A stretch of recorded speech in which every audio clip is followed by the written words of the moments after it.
stop right here. Do not carry this message into tomorrow unread. Your spirit already knows why you paused. Your hand may have found this by habit, but heaven interrupted your movement because the final moment is closer than your mind is ready to admit. This is not a casual word. This is not another passing thought. This is a warning wrapped in mercy. And before the next sunrise touches the places you have been praying over, something old is going to lose its right to follow you. God did not say the cycle might end. God did not say the door might close. God said it ends tomorrow. And what will shake the deepest part of you is this. He said you are the reason it ends. Not the people who betrayed you. Not the enemy that stalked your peace. Not the ones who left when you needed them most.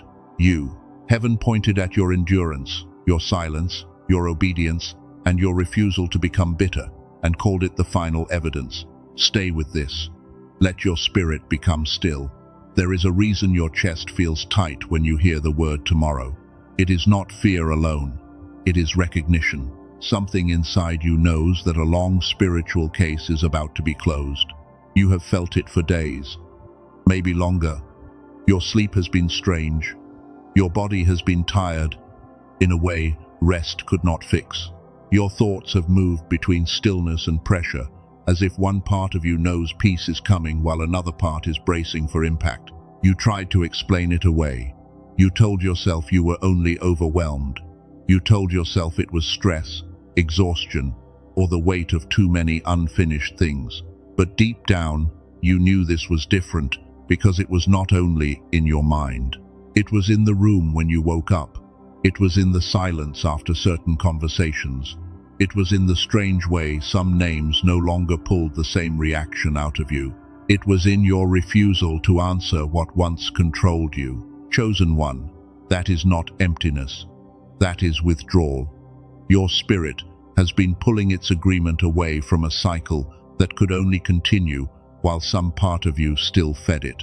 And tomorrow, that agreement reaches its final break. There are doors that God closes because people are wicked. There are doors He closes because time has expired. But there are also doors He closes because the chosen one finally stops standing in the doorway, hoping the old room will become holy. You have stood there long enough. You have waited long enough. You have defended yourself long enough.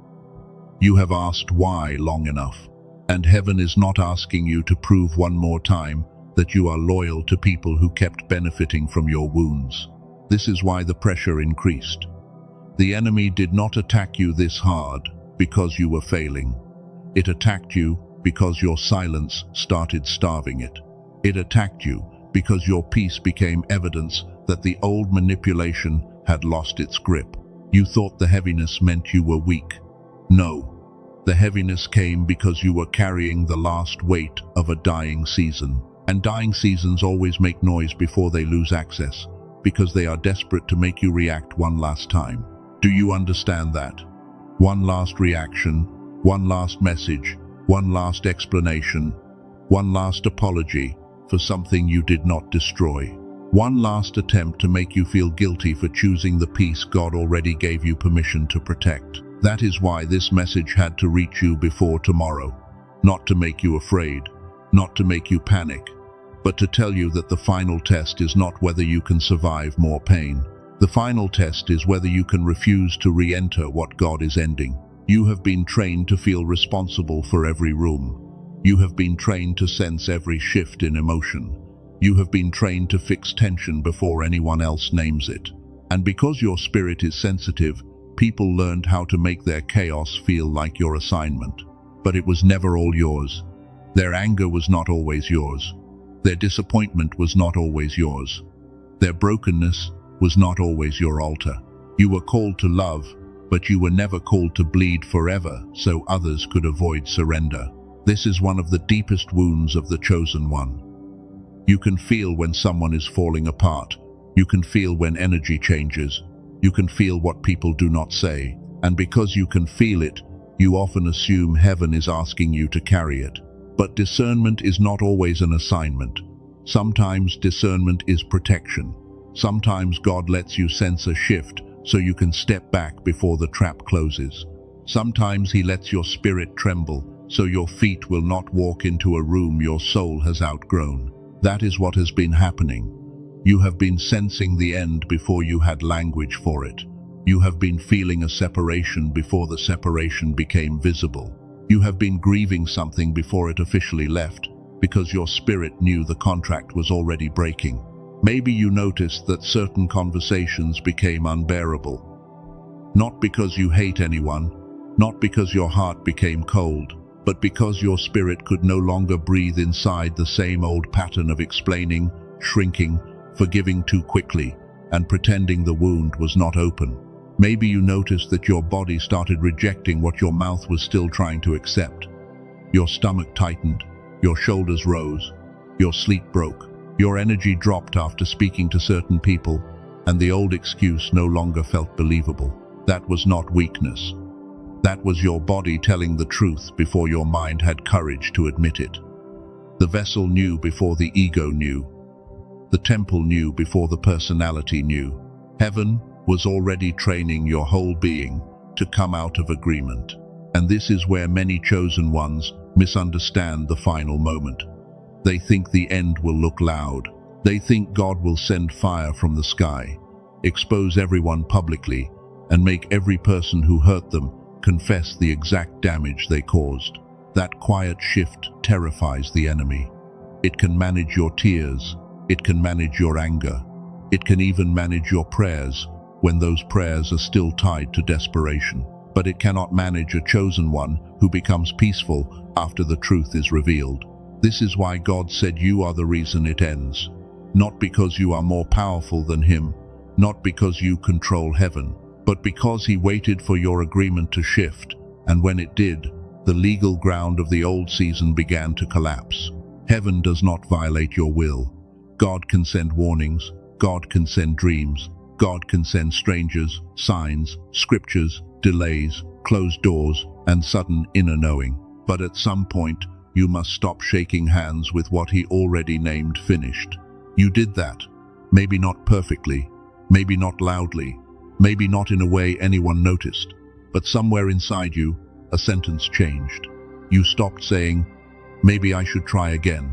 You started saying, "I cannot go back and still remain myself." That sentence mattered. Heaven heard it. The enemy heard it. Your bloodline heard it. Even the rooms you left behind felt the shift, because when a chosen one withdraws agreement, the atmosphere loses a hidden source of light. They may not know why things feel different. They may call you distant. They may say you changed. They may accuse you of being cold. But what they are feeling is not your cruelty. They are feeling the absence of access they were never meant to own. That is painful to accept. You loved deeply. You gave without keeping score. You stayed longer than most people would have stayed. And because you carried grace for so long, part of you still wonders if leaving the old pattern means you failed the assignment. Listen carefully. Ending access is not failing love. Boundaries are not betrayal. Obedience is not cruelty. And when God ends a cycle, your job is not to decorate the prison so everyone feels comfortable while you slowly disappear inside it. You have disappeared enough. You have muted yourself enough. You have lowered your discernment enough just to keep peace with people who were not at peace with God. And now heaven is calling the hidden parts of you back into order. Tomorrow matters because it represents the first step after the agreement breaks. It is not just a date. It is a threshold. It is a doorway. It is the moment where your spirit must decide whether to move as one who is free or flinch as one who still expects chains. That is why the enemy has been trying to make you tired before you get there. It wants you numb. It wants you distracted. It wants you scrolling, overthinking, checking old messages, replaying old pain, and doubting the very peace God has been forming in you. The enemy loves a tired chosen one, not because tired means defeated, but because tired people are more likely to accept familiar bondage just to avoid the energy required for freedom. Sometimes the old cage looks peaceful when your spirit has not slept. But God is not asking you to run tomorrow. He is asking you to stand. stand without returning, stand without begging, stand without opening doors he closed, stand without explaining to people who already benefited from misunderstanding you. You do not need to fight the whole battle again. You do not need to prove the whole story again. You do not need to make them see what heaven already recorded. The record is complete. The testimony has been received. The cycle is losing jurisdiction. That word matters. Jurisdiction. It means legal right. It means permission to operate. And many of the things that tormented you did not survive because they were stronger than God. They survived because they still had access through wounds you had not yet surrendered. This is not shame. Hear that clearly. This is not blame. You were wounded. You were tired. You were taught to survive by staying connected to what hurt you. But now God is healing the part of you that confused attachment with obedience. When that healing begins, the old cycle panics. It sends memories. It sends dreams. It sends sudden guilt. It sends people back with softer voices and familiar phrases. It sends loneliness dressed as wisdom, trying to convince you that peace is abandonment. Do not fall for that. Peace is not abandonment. Peace is evidence. Peace is the sign that your spirit has finally stopped negotiating with chaos. Peace is what remains when the argument inside you loses the authority to command your day. You may still feel grief. That is normal. Freedom can grieve what bondage promised. You may still miss certain voices. You may still remember better days. But missing something does not mean God is asking you to return to it. This is where the chosen one must become mature. Not every ache is a sign to go back. Not every memory is a prophecy. Not every dream is an instruction. Sometimes your soul is simply emptying the old room before heaven fills it with something pure. The final moment before tomorrow is not about panic. It is about recognition. You are recognizing what has been draining you. You are recognizing what has been delaying you. You are recognizing what has been using your compassion as a doorway. And more than that, you are recognizing yourself. Not the version of you that apologized for having discernment. Not the version that made excuses for disrespect. Not the version that stayed because guilt sounded more spiritual than truth. You are recognizing the one God saw beneath the exhaustion. The one who still prayed when no one thanked you. The one who still forgave without applause. The one who still chose tenderness, even after tenderness became a place where others tried to hide their knives. Heaven kept a record of that. Every silent tear, every resisted reaction, every night you wanted to send the message and did not, every moment you wanted to defend yourself and heard the Spirit whisper, "Be still." Those moments were not small. They were courtroom moments. They were evidence. They were places where the old cycle expected you to perform the same role, and you refused to give the same answer. That refusal became thunder in the unseen realm. You may not have felt powerful. You may have felt empty. You may have thought nothing changed. But in the spirit, something was being built through your restraint. A gate was closing. A verdict was forming.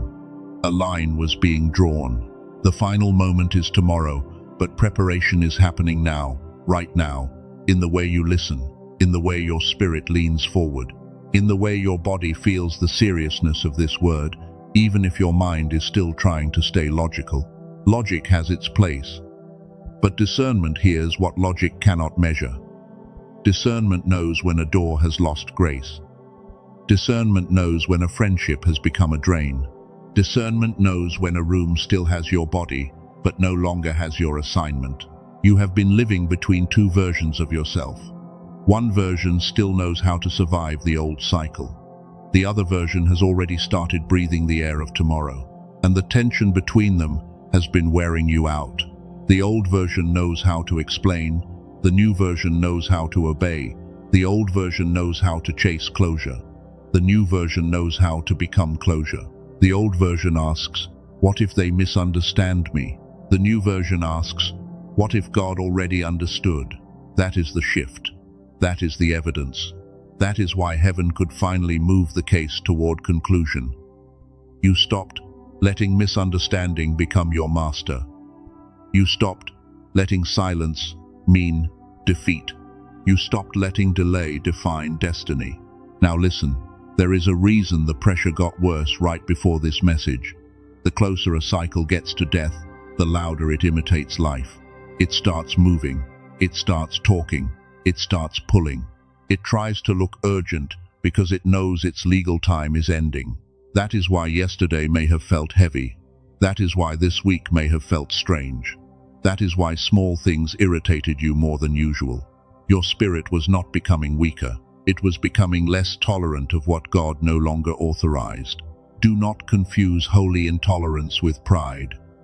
There are things your spirit should no longer tolerate. Repeated disrespect, emotional confusion, spiritual laziness around your calling, conversations that keep reopening wounds God has already begun to seal. You are not becoming difficult. You are becoming aligned. Alignment often feels like disruption at first, because everything built around your old yes must now adjust to your holy no. And some people only loved your yes because it kept them comfortable. This does not mean you become hard. It means you become whole. Your softness remains, but it is no longer unmanaged. Your compassion remains, but it is no longer a public resource for anyone who refuses to honor the God who gave it. That is what God has been forming in you. Not bitterness, not isolation, not superiority. He has been forming a holy structure strong enough to carry the blessing that comes after the ending. Because blessing without structure can become another doorway for chaos. You asked God for breakthrough. He started with boundaries. You asked for peace. He started with separation. You asked for elevation. He started by letting certain people reveal what they really did with your heart when they thought you would never leave. It hurt. Of course it hurt. Do not pretend it did not. Some of what you are releasing was once tied to real love, real hope, real effort, and real sacrifice. The fact that it hurt proves you were not careless with it. But pain is not always proof that something should stay. Sometimes pain is the sound of roots coming out of soil they were never meant to remain in forever. Sometimes grief is the doorway between being loyal to a wound and being faithful to God. You are crossing that doorway now. This is why everything feels so serious. This is why you may feel quiet inside, even while your surroundings look normal. The spirit realm knows when a chosen one is about to stop carrying a false assignment. False assignments are heavy. They look noble. They sound spiritual. They often come wrapped in the needs of other people, but they slowly drain your obedience to God by making you feel responsible for outcomes He never placed in your hands. The final moment reveals the difference. It shows what was God and what was guilt. It shows what was love and what was control. It shows what was patience and what was fear of being alone. It shows what was assignment and what was addiction to being needed. This is why you must not rush past the next hours. Be sober. Be still.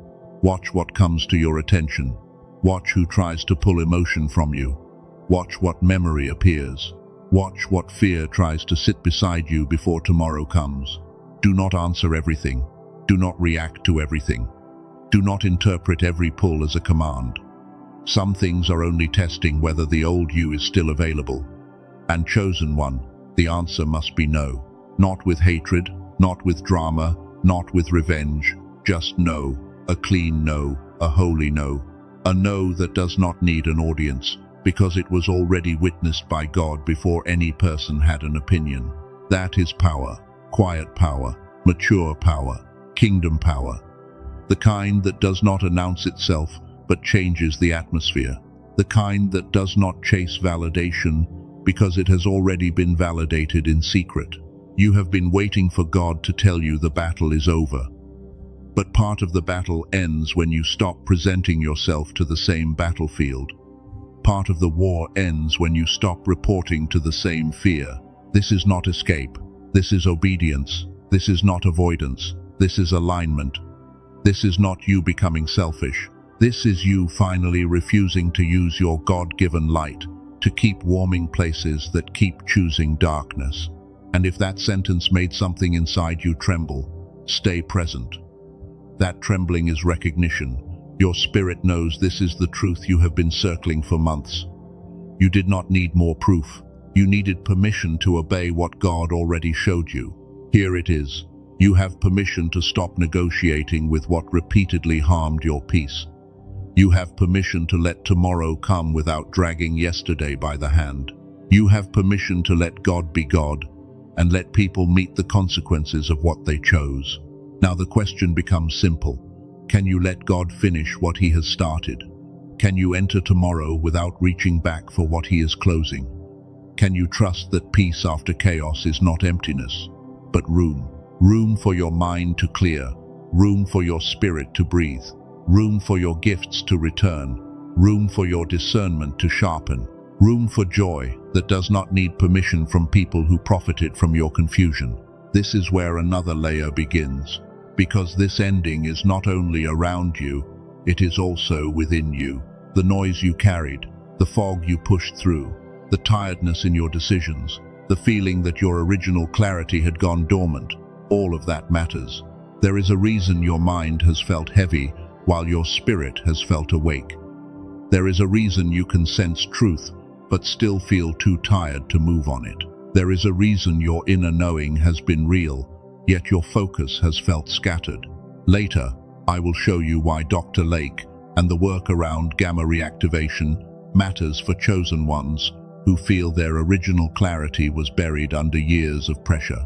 And I will show you why the Genius Song is not introduced as a product, but as a tool for those who recognize the battle has touched the mind as well as the spirit. For now, do not rush there. First, understand the foundation. God is not only ending what attacked you outside, He is beginning to restore what got dimmed inside. The final moment is tomorrow, but the preparation is happening in your agreement right now. So breathe, do not scroll, do not argue with this word. Let it find the places in you that still expect disappointment. Let it speak to the part of you that has been afraid to believe an ending can actually be clean. Because it can. This one can. Not because people suddenly become fair. Not because every wound gets explained. Not because the old room finally apologizes. But because God has enough evidence and your spirit has finally stopped signing the old contract. That is why the next part matters. You must understand what heaven called preparation while you were calling it delay. You must understand why the waiting was not wasted. And you must understand why tomorrow is not the beginning of your fear, but the end of what fear used to control. Now listen with a steady heart. What you called delay was not delay in the way your fear named it. It was not heaven ignoring you. It was not God forgetting your address. It was a covered season where evidence was being gathered while your spirit learned to stop begging for access to rooms that could not hold your next self. You thought nothing was moving. You thought the same doors kept staying closed. You thought the silence meant rejection. But heaven was working beneath the surface, separating what looked familiar from what was truly assigned, because some blessings cannot arrive while false attachments still claim space in your hands. This is why the waiting felt so personal. It touched the exact places where you were already wounded. It touched your fear of being left behind. It touched the ache of watching others move forward, while your own life seemed frozen in a hallway, with no sign, no sound, and no explanation. But God was not mocking you in that hallway. He was removing the noise that trained you to chase doors too early. He was teaching your spirit to recognize the difference between opportunity and permission, because not every open door is holy, and not every closed door is punishment. Some doors stayed closed because you were being protected. Some people stayed silent because God was revealing their position. Some plans collapsed because heaven refused to let you build a future on an agreement that still carried the fingerprint of your old pain. This is the reframe you must receive. You were not stuck. You were being withheld. You were not abandoned. You were being hidden. You were not late.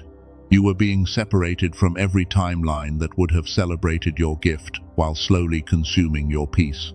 The chosen one often confuses hiding with rejection.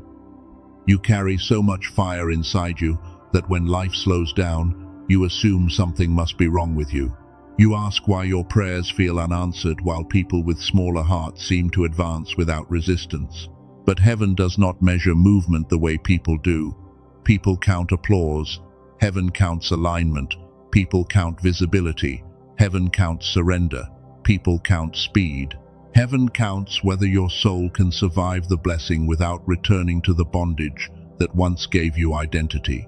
That is why tomorrow matters. It is not simply another day on a calendar, it is a crossing. And before a chosen one crosses, God often lets them feel the weight of everything that cannot cross with them. This is why certain memories returned. This is why certain names came back to mind. This is why your heart felt pulled toward things. You know God already gave you peace to release. The old cycle was not returning because it had authority.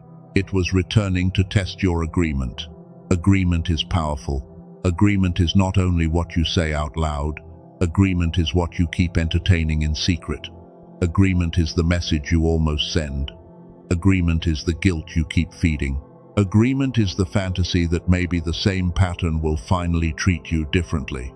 This is not condemnation, it is clarity. You were not foolish for hoping. You were not weak for caring. You were not wrong for seeing potential in people.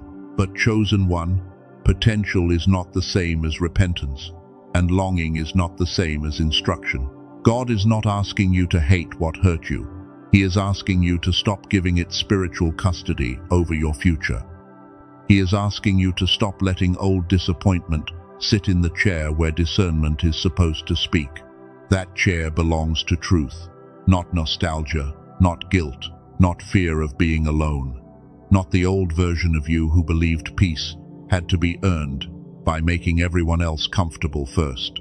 You are being called out of that pattern, not into pride, but into order, not into coldness, but into clarity, not into isolation, but into holy separation, where your spirit can hear God without the constant echo of other people demanding emotional access. This is what the enemy hates most. It hates when you become calm.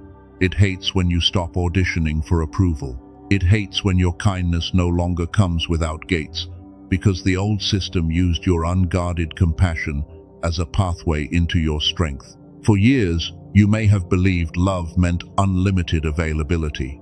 You believed goodness meant answering every call. You believed forgiveness meant returning to the same dynamic with a softer voice and a smaller version of yourself. But that was not love. That was survival, dressed in spiritual language.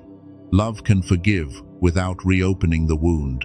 Love can bless without returning.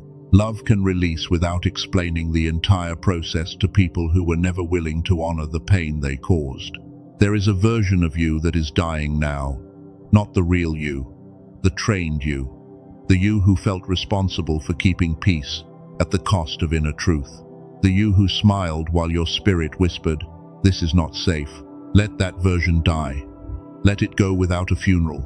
Let it leave without drama. It served you when you were trying to survive, but it cannot lead you into what God has prepared, because survival instincts make poor shepherds for promised land seasons.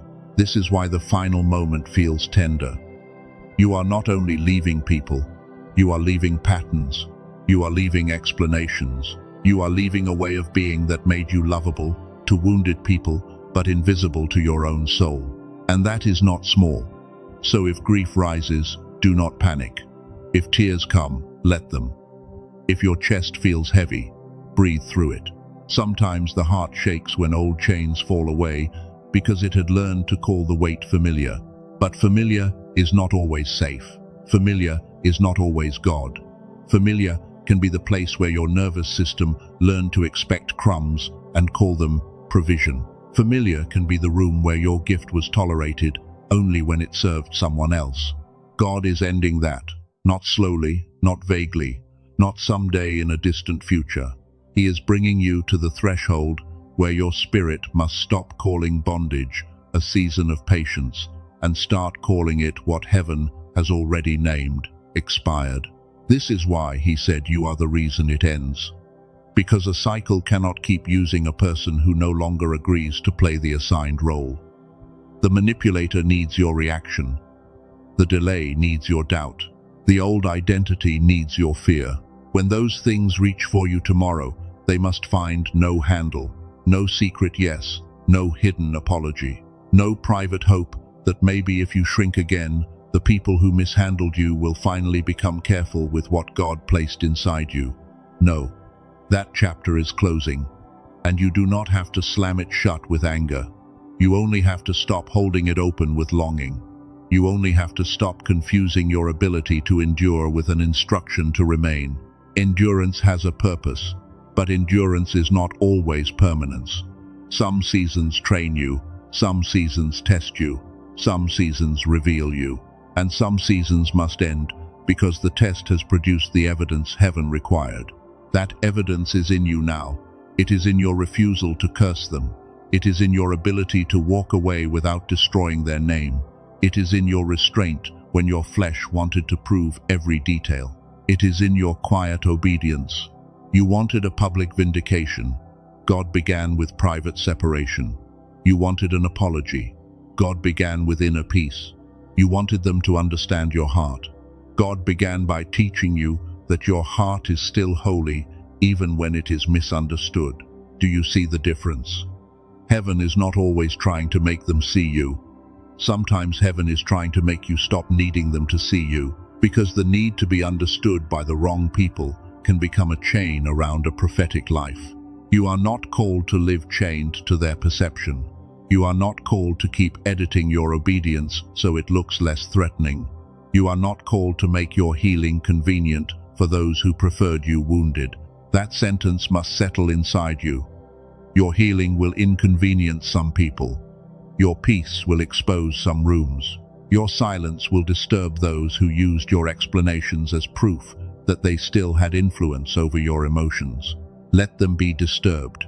You do not owe chaos another performance. You do not owe confusion another meeting. You do not owe the old cycle another version of yourself that God already delivered you from, in secret. This is why the next hours matter. You will be tempted to soften the ending before it completes. You will be tempted to explain one more time. You will be tempted to offer a bridge back to something God has already burned behind you. Do not rebuild what heaven dismantled. Do not translate your obedience into language that makes disobedience comfortable. Do not go searching for a sign after God has already given you peace, because sometimes asking for another sign is just fear wearing a spiritual costume. You already know enough. You know what drains you. You know what disturbs your peace. You know which connections make your spirit tighten. You know which invitations look harmless but pull you back into old emotional weather. Trust what God has shown you. Trust the discomfort that came after certain doors opened. Trust the relief that came after certain doors closed. Trust the way your soul got quiet when you finally stopped trying to force what heaven was not breathing on. The delay taught you discernment. That was one of its hidden purposes. It taught you that urgency is not always divine. It taught you that familiar does not always mean safe. It taught you that love without truth can become a beautiful path into bondage. It also taught you patience. But not passive patience, holy patience, the kind that waits without surrendering identity, the kind that refuses to trade destiny for immediate comfort, the kind that can stand at a closed door without worshipping the person behind it. That is what you have become. You may not feel it yet. You may still feel tired. You may still feel unfinished. But heaven sees a different structure in you now. And that structure is why the old cycle can no longer hold the same power. Before, it could pull you quickly. A tone of voice could pull you. A memory could pull you. A small apology could pull you. A familiar wound could open, and suddenly you were back inside a pattern you had promised yourself you would leave. But now something hesitates inside you. Something watches. Something tests the spirit behind the invitation. Something says, wait, this piece cost too much to hand it over to the same confusion again. That hesitation is wisdom. That pause is protection. That inner stillness is not fear.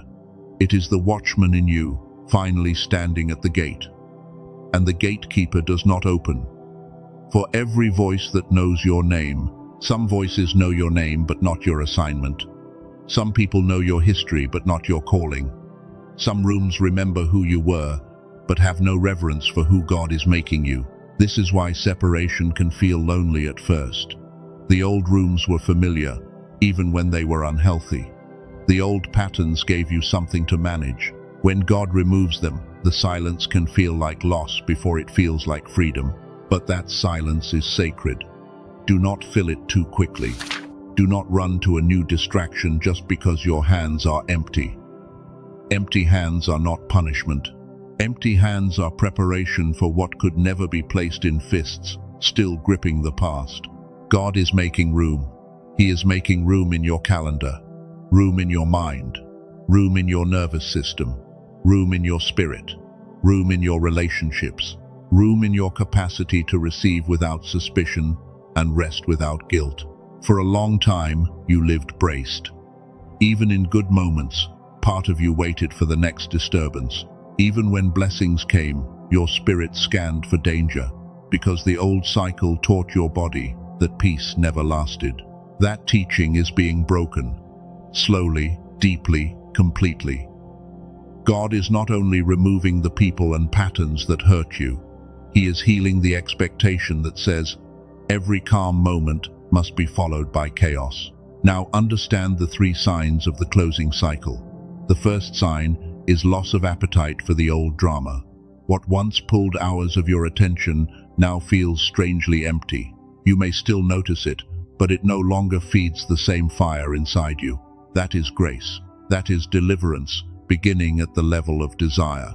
God is not only telling you to leave, He is removing the taste for what kept you emotionally hungry. When the appetite dies, the prison loses one of its strongest locks. The second sign is exposure without effort. You are not chasing truth anymore, yet truth keeps finding you. Patterns reveal themselves. Motives become clearer. Conversations show hidden roots. People say small things that confirm what your spirit already sensed. This is not paranoia. This is discernment coming into focus. God does not need you to investigate every shadow. When it is time for a cycle to end, revelation begins to arrive without your striving, because heaven knows how to bring evidence to the surface. The third sign is peace after surrender. Not excitement, not perfection, peace. A quiet knowing that even if you do not understand every detail, you cannot go back without betraying what God has healed in you. That peace is your witness. Protect it. Do not trade it for one more emotional debate. Do not trade it for one more old comfort. Do not trade it for the temporary relief of being understood by someone who only listens when they are losing access. These signs are not random. They are mercy. They are God showing you that the ending is not an accident. He is letting you see the pattern, feel the release, and recognize the new boundary before tomorrow asks you to walk in it. Now the deeper truth is this. The delay did not only reveal them, it revealed you. It showed you how strong you became when no one was clapping. It showed you how much wisdom was forming in places where you thought nothing was happening. It showed you that you can survive being misunderstood. It showed you that you can be lonely without running back to bondage. It showed you that you can feel grief without obeying it. It showed you that your spirit can still hear God under pressure. That is not small. That is training. That is preparation. That is the hidden work of heaven. And this is why you cannot curse the waiting, because the waiting produced a version of you that the old cycle no longer knows how to control. The old cycle was designed for the old you. It knew your triggers. It knew your fears. It knew your need to make things right. It knew your tendency to over-explain, over-give, overstay, and over-function when others refuse to mature. But that person is not leading anymore. The person listening now has a different spirit.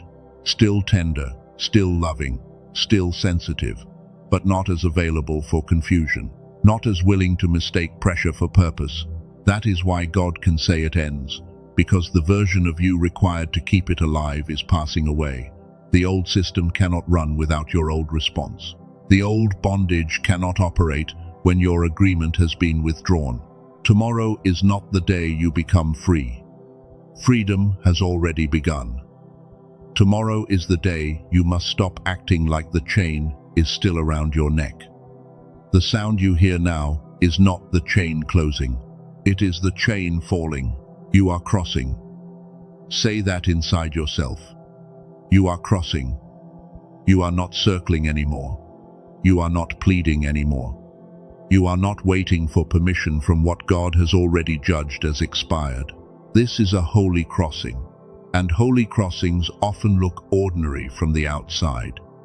You may wake up tomorrow in the same room. You may see the same walls. You may face the same responsibilities. But something in the unseen will have changed. That is how God works many times. He changes jurisdiction before he changes scenery. He shifts authority before he shifts location. He ends the agreement before he opens the public door. And those who only look with natural eyes miss the miracle. But you will not miss it. Your spirit has already been alerted. This message is part of that alert. It is calling you to recognize that the final moment is not about what they do next. It is about what you refuse to carry next. You refuse to carry false guilt.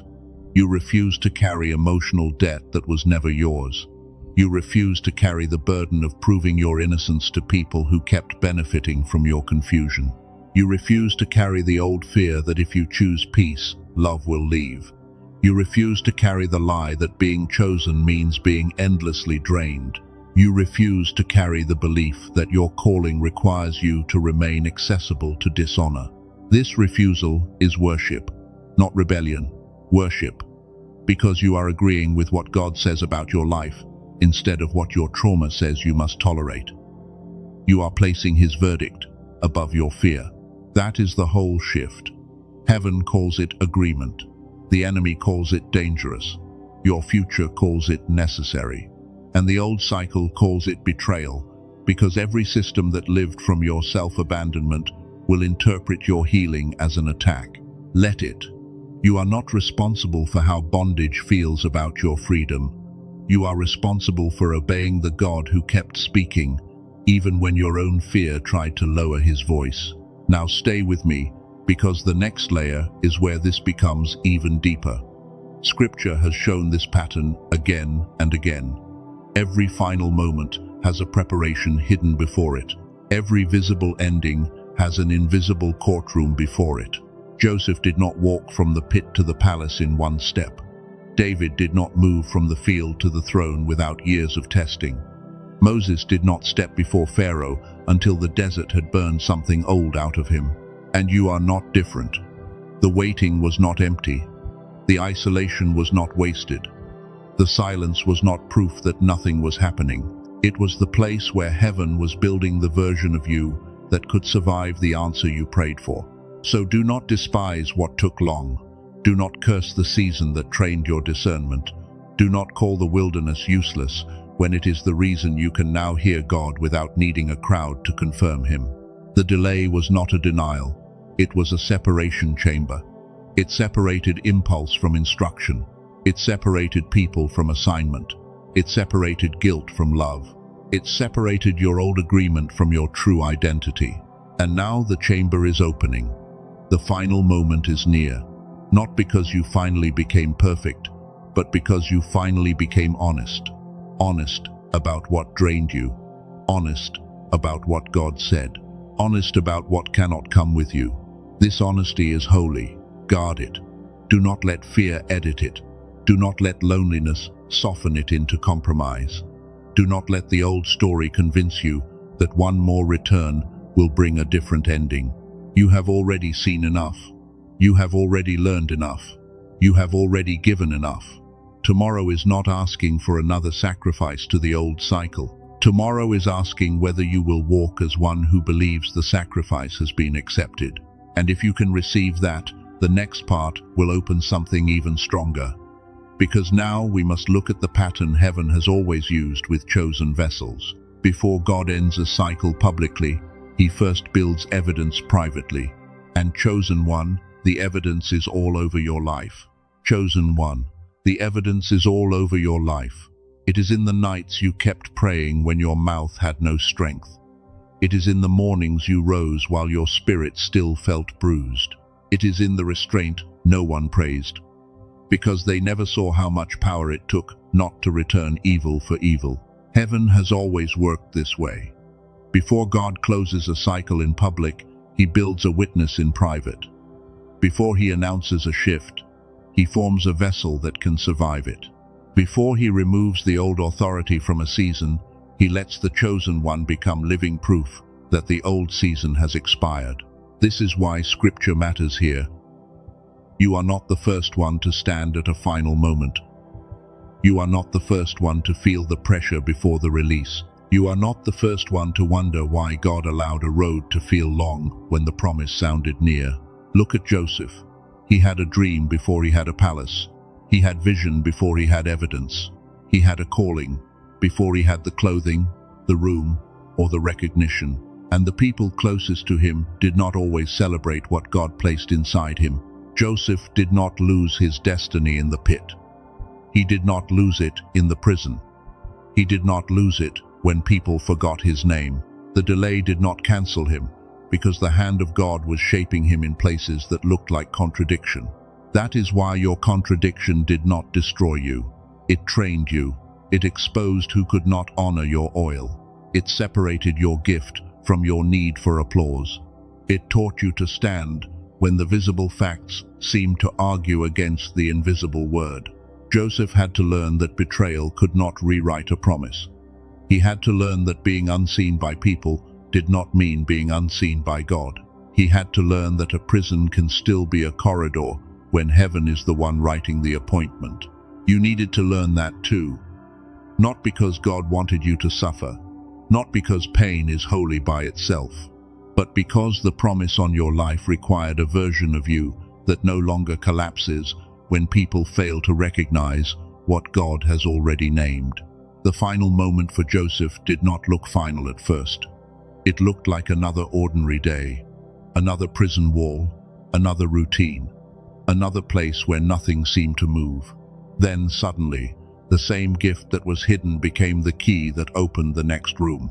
That is how fast God can move when preparation is complete. Years can look silent, and then one day becomes a door. Seasons can feel buried, and then one conversation changes the whole landscape. The issue was never whether God remembered. The issue was whether the vessel was ready. Chosen one. You are closer to that kind of threshold than your tired mind can process. The reason tomorrow carries weight is because the hidden shaping has reached a point where the old environment cannot keep defining you without violating what heaven has already declared. Look at David. He was anointed before he was appointed. Oil touched his head before a crown touched it. The field saw his faithfulness before the throne saw his face. And between the oil and the crown, there was warfare, misunderstanding, and long-hidden obedience. David knew what it meant to carry a word while being treated like an afterthought. He knew what it meant to serve in spaces that did not fully honor him. He knew what it meant to face giants publicly while still being underestimated privately. That is the chosen one pattern. God often marks you before people make room for you. He often confirms you in secret before he defends you in the open. He often lets you defeat lions and bears where no crowd can clap, because public victory requires private evidence. You have private evidence. You have victories no one knows.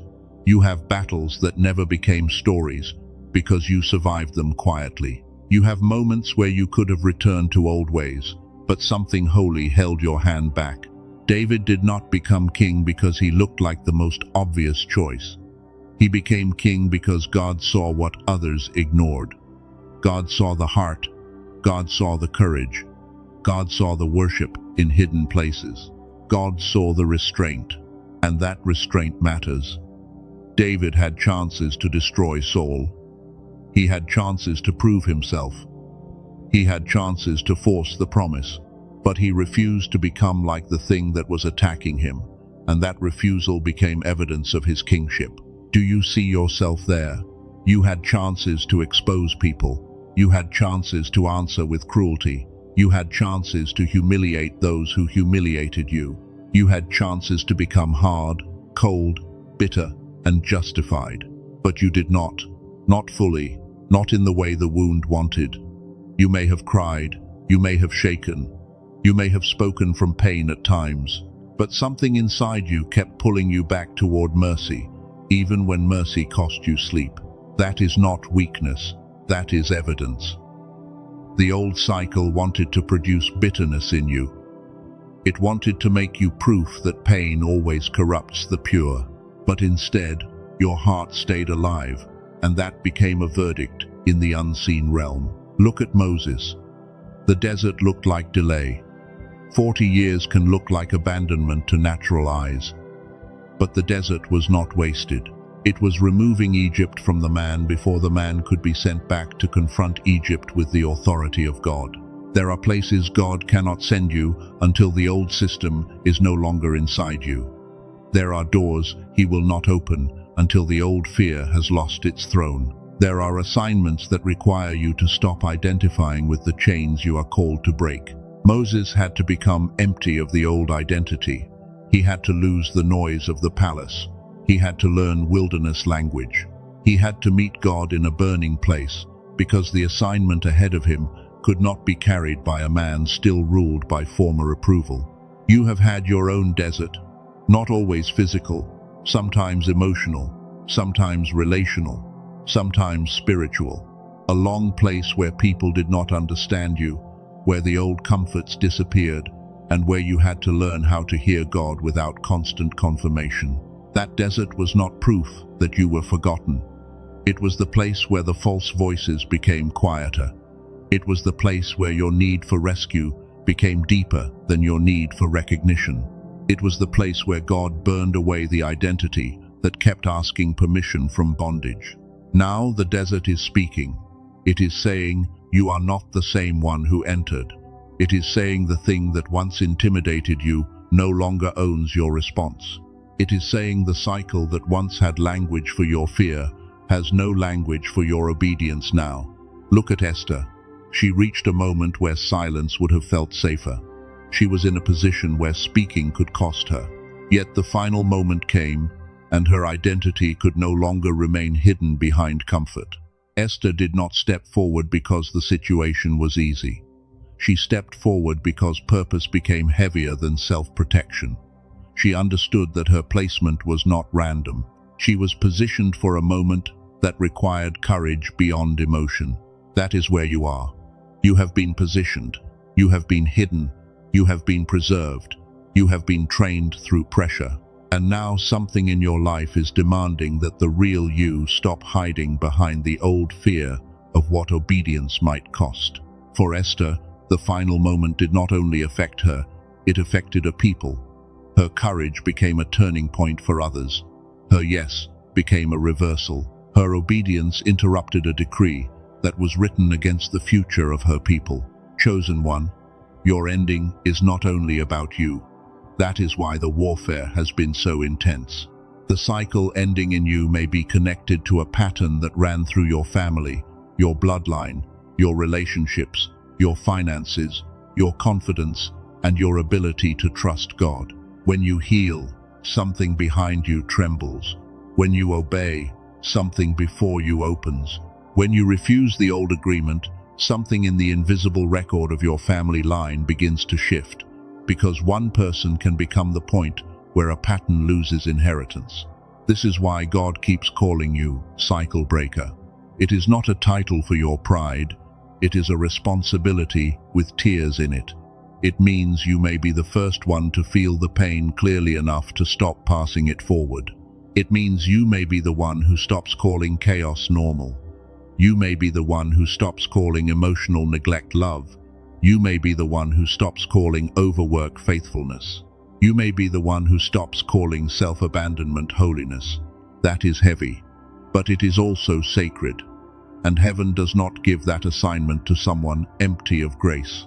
It gives it to the one who has been wounded enough to understand the pattern, but preserved enough to stop becoming the pattern. You are that one. Not because you are perfect, not because you never doubted, not because you always knew what to do. You are that one because after everything, your spirit still wants truth more than comfort. This is the authority backing your life. Joseph says, hidden places do not cancel promises. David says, private obedience prepares public authority. Moses says, deserts can become commissioning grounds. Esther says, a final moment can arrive when your courage becomes the reason a decree is reversed. And now your life is standing inside the same pattern. The pit did not finish you. The field did not waste you. The desert did not erase you. The hidden room did not silence you. Every place you thought delayed, you became a witness that you were being formed. But here is where it goes deeper. Stay with me, because the old cycle did not survive this long, only because people hurt you.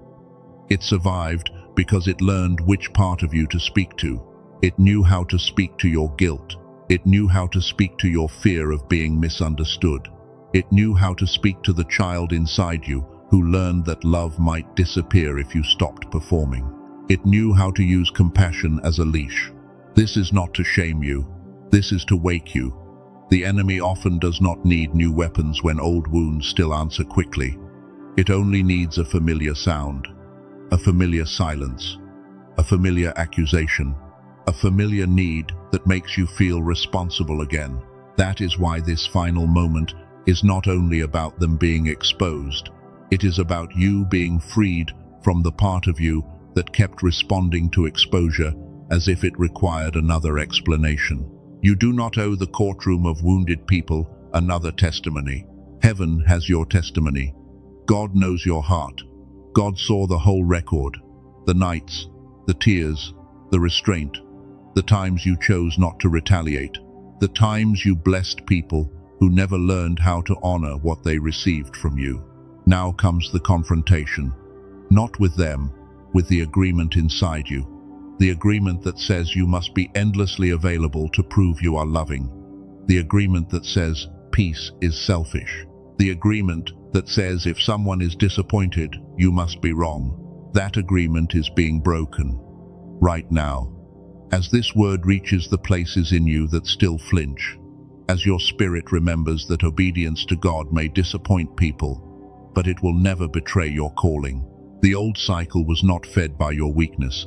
It was fed by your unhealed loyalty to what God never asked you to carry forever. You were loyal to potential, loyal to memories, loyal to pain because the pain had become familiar. But tomorrow cannot receive that loyalty. The threshold ahead of you cannot be crossed while your hands are still full of emotional contracts written by people who did not have the authority to define your destiny. So God is stripping the contract, line by line, memory by memory, fear by fear. He is showing you where love became bondage, where service became self-erasure, where patience became permission for others to continue without repentance.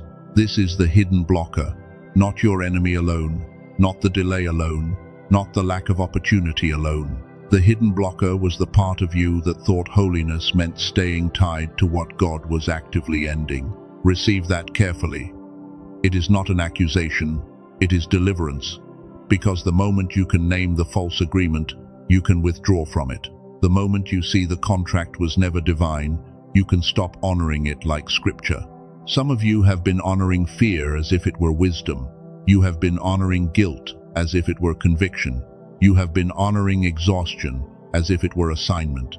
You have been honoring chaos as if it were a cross God demanded you carry. But not every cross is yours. Not every burden is holy.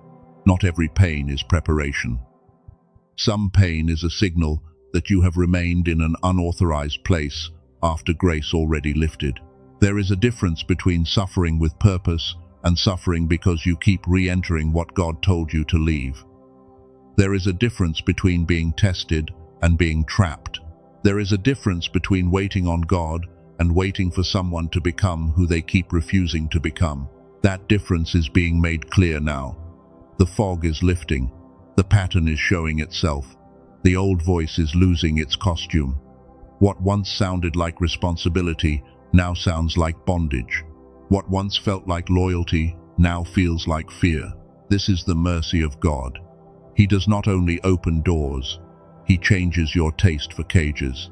He lets the old room become uncomfortable enough that you finally stop calling it home. He lets peace become stronger than nostalgia. And when peace becomes stronger than nostalgia, the cycle begins to die. Because cycles need appetite, they need longing, they need secret permission. They need the part of you that keeps imagining a different ending with the same unrepentant ingredients. But you are losing that appetite. You may still remember, you may still care, but you no longer hunger for the same confusion. You no longer feel the same pull to fix the unfixable. You no longer want to become smaller just to fit inside what kept rejecting your growth. That loss of appetite is holy. It is not coldness. It is deliverance reaching your desires.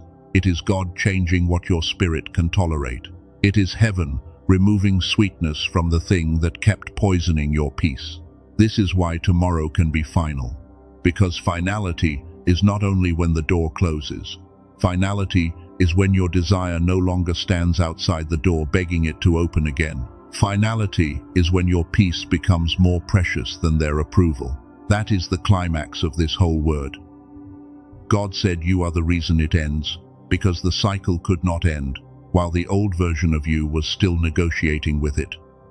God did the healing. God sent the warnings. God opened your eyes. But your agreement had to shift, and it did. You may not have noticed the exact moment. Maybe it happened after one more disappointment.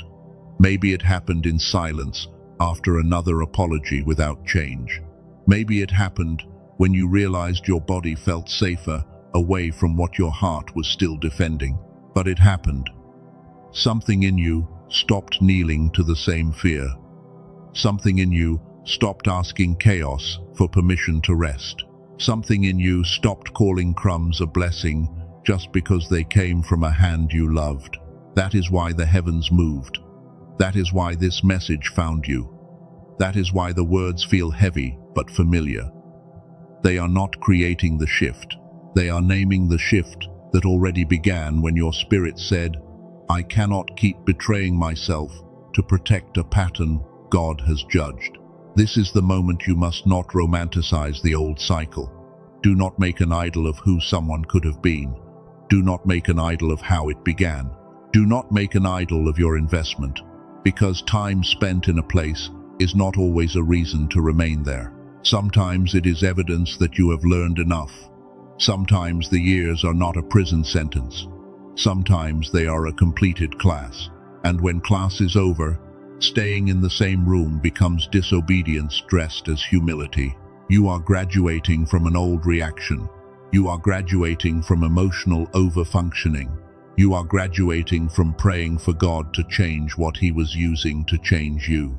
You are graduating from needing everyone to agree before you obey. That graduation may not come with applause. It may come with silence. It may come with distance. It may come with people misunderstanding your calm. But calm is not weakness. Calm is the sound of authority returning to its rightful seat. The enemy knows when authority returns. It knows when your voice has weight again. It knows when your no is no longer negotiable. It knows when your spirit stops shaking before familiar intimidation. That is why there may be one more pull, one more attempt, one more emotional hook, one more memory, one more invitation into the old debate. But hear this with all of your heart. A test at the doorway is not proof you should turn back. It is proof you are at the doorway. Pharaoh pursued after Israel left Egypt. Saul still chased David after David was anointed. The enemy often makes noise after the verdict because it hopes sound will scare you into surrendering what has already been legally won. Do not surrender it. Do not give away the peace that cost you tears. Do not give away the clarity that came through nights of trembling. Do not give away the boundary that God built inside you, one painful lesson at a time. You are allowed to keep what God healed. You are allowed to protect what God restored. You are allowed to walk without explaining every step to people who only respect your obedience when it benefits them. This is not rebellion, it is reverence. You are reverencing the work of God inside you. You are saying the altar He built in your heart will not be used again as a marketplace for other people's chaos. Now breathe, let that settle. The final moment is not coming to destroy you. It is coming to release you from the legal residue of a season that trained you to expect loss every time you obeyed peace. There is a difference now. You will not obey peace and lose yourself. You will obey peace and find yourself. You will not let go and become empty. You will let go and finally have room for what heaven could not place in crowded hands. This is what the scriptures keep showing us. When a season ends, God does not simply remove, He reorders. Joseph does not only leave prison, he steps into stewardship. David does not only escape Saul, he steps closer to the throne. Moses does not only leave the desert, he confronts a system. Esther does not only survive fear, she becomes part of reversal. And you will not only survive this ending, you will become part of a reversal that touches your mind, your house, your relationships, your finances, your confidence, and your sense of holy identity. But first, the false agreement must die. The agreement that you are too late. The agreement that you are too damaged. The agreement that your gift is gone. The agreement that peace is too risky. The agreement that being chosen means being alone forever. Those agreements are lies. They may have spoken loudly. They may have used real pain as evidence. They may have sounded convincing in the night. But they are lies, and they do not have authority over what God has declared. You are not too late. You were being prepared. You are not too damaged. You were being rebuilt. Your gift is not gone. It was being protected. Your peace is not risky. It is the ground where the next instruction can finally land. And you are not alone. Heaven has been closer than the voices that left. God has been nearer than the people who misunderstood. The Spirit has been moving in the spaces where your mind could not find language for what your soul already knew. That is why your dreams changed. That is why your appetite changed. That is why your tolerance changed. That is why some things no longer feel tempting, even when part of you remembers wanting them.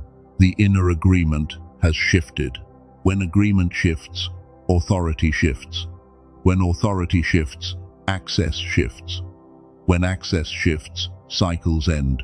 This is the spiritual pattern beneath your life right now, and tomorrow is the outward marker of an inward verdict already being sealed. So do not spend tonight arguing with what God has already answered. Do not rehearse old conversations. Do not build emotional courts in your mind. Do not imagine all the ways you could have made them understand. That is old labor. Your new labor is rest. Sacred rest. Watchful rest. A rest that does not mean laziness, but trust. A rest that says, God can close a case without me bleeding on the floor to prove the injury was real. That is hard for a chosen one. You want truth seen. You want motives revealed. You want the record corrected. But sometimes the record is corrected in heaven before it is corrected on earth. And your peace must come from the higher court. Let the higher court be enough tonight. Let God be the witness. Let God be the judge. Let God be the defender. Let God be the finisher. You are not the lawyer of your own pain anymore. You are the evidence of what grace can preserve. You are the witness of what obedience can produce. You are the sign that the enemy touched many things, but could not corrupt the core of what God placed inside you. That is why it ends. Not because the enemy became kind, not because every person suddenly changed, not because the past explained itself. It ends because God has declared enough, and your spirit has finally stopped appealing the verdict. You are no longer asking the old cycle for a better outcome. You are no longer asking the wound for identity. You are no longer asking rejection to tell you whether you are chosen. You are no longer asking delay to define your destiny. You are standing now, maybe quietly, maybe with tears, maybe with shaking hands, But you are standing in a place the old version of you could not stand, and that is why the cycle cannot use the same key anymore. The key changed, your agreement changed, your appetite changed, your authority changed, and when the key changes, the old door may still exist, but it can no longer open the same way. That is why heaven calls tomorrow a final moment, because the spiritual mechanics have already shifted.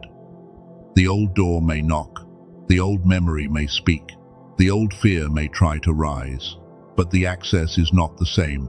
The question is not whether you will feel something, you may feel much. The question is whether feeling will rule you. The question is whether grief will guide you. The question is whether a familiar ache will be allowed to impersonate God. Do not let it. Let grief pass through, but do not give it the wheel. Let memory visit, but do not build it a throne. Let emotion speak, but make it bow before discernment. This is maturity. This is the watchman standing awake. This is the cycle breaker refusing to reopen the gate. This is the hidden prophet inside you, learning that not every burden is a command from heaven. You are not cruel for closing the gate. You are not faithless for refusing the old pattern. You are not unloving for protecting the life God preserved in you. You are finally agreeing with what heaven has been saying, and heaven has been saying, enough. Enough delay through false guilt. Enough peace lost to unauthorized access. Enough identity built around being needed by people who refused healing. Enough giving the old cycle spiritual fuel through secret fear. That word is not punishment. It is mercy. Enough means the suffering has served its allowed purpose. Enough means the evidence is complete. Enough means you do not have to keep repeating the lesson to prove you learned it. So receive the truth. The final moment is tomorrow because the hidden work has reached completion. God said you are the reason it ends, because your agreement has shifted from survival to obedience, from fear to trust, from old access to holy authority. You are not waiting for the cycle to release you. The cycle is losing you. You are not begging the door to close. The door is losing permission to stay open. You are not hoping bondage gets tired. Bondage is discovering that you no longer answer to its name. That is the revelation.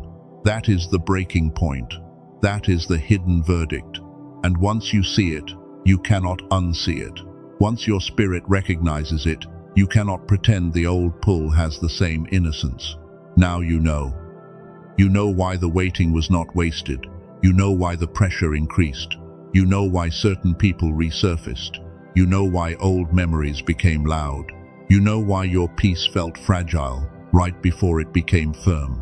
It was the final examination, not of your worth, but of your agreement. Not of God's love, but of your response. Not of your identity, but of whether you would keep handing your identity to places God already marked expired. You passed more than you think. You passed when you stayed silent.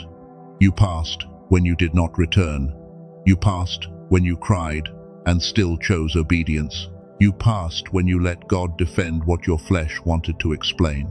And now, something must be sealed before tomorrow, because revelation without sealing can become emotion. Emotion can fade, but sealed truth becomes structure. Sealed truth becomes a gate. Sealed truth becomes a new law inside your spirit. Before we enter that seal, there is one more thing to understand.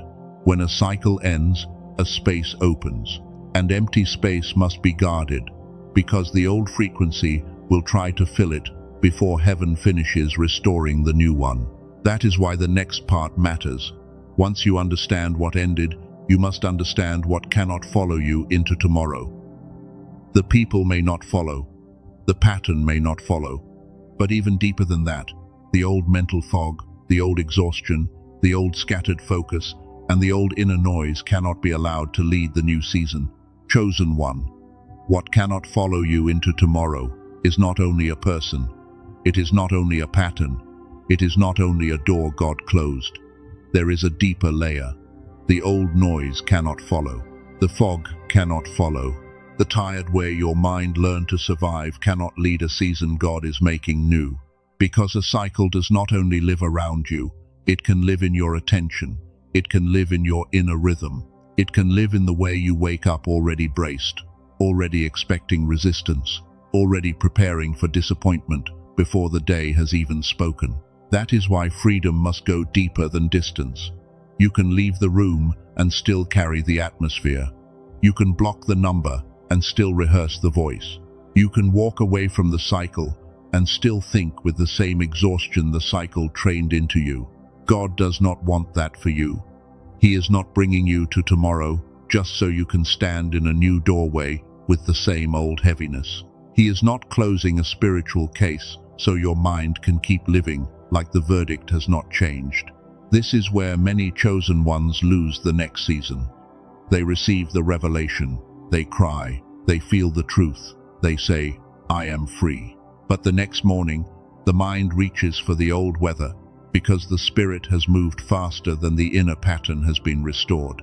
So heaven begins a deeper restoration, not only around your life, inside your life, inside your focus, inside your clarity, inside the place where your decisions are born. Because if the enemy cannot keep the door open, it will try to keep your mind trained for the door. Hear that again. If the enemy cannot keep the door open, it will try to keep your mind trained for the door. It will make you feel like you are still waiting for impact. It will make peace feel suspicious. It will make silence feel like abandonment instead of space. This is why your mind has felt heavy while your spirit has felt awake. Your spirit knows the ending is real. Your spirit knows something has shifted. Your spirit knows God has spoken. But your mind has been forced to carry years of pressure, and pressure leaves patterns. You are not crazy. You are not weak. You are not faithless, because your inner world still feels tired after God gives you a word. Sometimes the spirit receives freedom before the mind remembers how to rest inside it. That is why this part of the message matters. God is not only ending what attacked you, He is restoring what the attack dimmed. He is restoring the sharpness you had before survival became your daily language. He is restoring the clarity you thought you lost forever. Think back. There was a version of you that could feel things quickly. You knew things before people explained them. You learned fast. You sensed motives. You had flashes of understanding that felt almost impossible to explain. As a child, maybe you were different. Maybe you noticed patterns adults missed. Maybe you felt rooms shift. Maybe you had ideas that came suddenly and brightly. Maybe you carried a kind of inner knowing that made people call you sensitive, unusual, or too much. That was never random. The world may have called it personality. Some people may have called it imagination. Others may have tried to shame it out of you. But what if part of that original sharpness was connected to a God-given capacity that modern life slowly buried? This is where Dr. Robert Lake comes into the conversation. His work around gamma reactivation matters because gamma is often described as one of the brain states connected with deep clarity, sudden insight, flow, intuition, and those rare moments when everything seems to click at once. I am not saying this to make your faith smaller. I am saying this because God often lets spiritual truth and the design of the body point to the same mystery. Your mind is not separate from your calling. Your attention is not separate from your obedience. When your mind is foggy, obedience can feel harder. When your attention is scattered, discernment can feel distant. When your inner rhythm has been living under pressure for years, even a clear word from God can feel difficult to act on. That is not because the word is weak. It is because the vessel has been through warfare. A lamp can still belong to God and still need oil. A gate can still be holy and still need guarding. A chosen mind can still be gifted and still need restoration. Dr. Lake spent decades studying how sound patterns can help guide the brain toward higher states of order.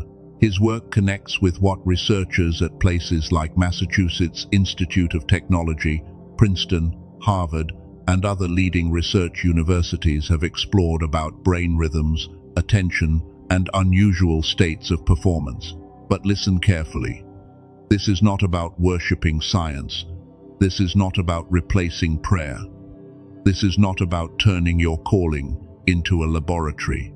This is about understanding that the God who formed your spirit also formed your brain, and restoration can touch both.